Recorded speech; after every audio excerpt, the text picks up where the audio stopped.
Days following her State of the State address, the governor today is talking about plans to expand mental health services in the state, not just adults. This is for children too. The governor announced $50 million to do just that. That money can be used to expand hospitals, to add more beds. She also wants patients to be screened for mental health conditions and have care coordinated before they're discharged.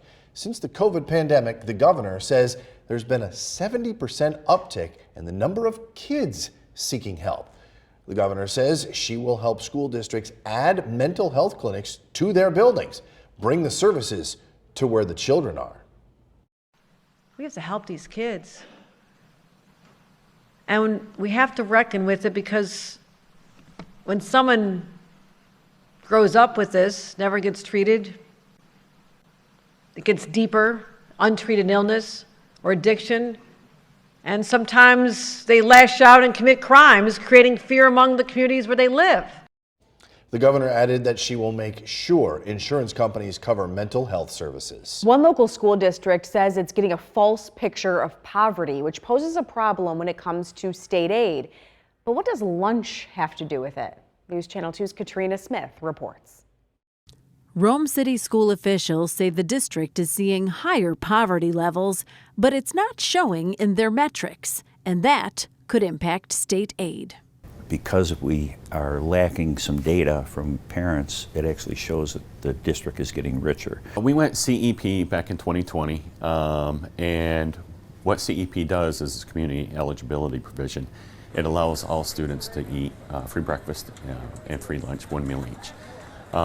But with that, they no longer have to fill out the free and reduced application that we would normally have to fill out. Free lunch for all students.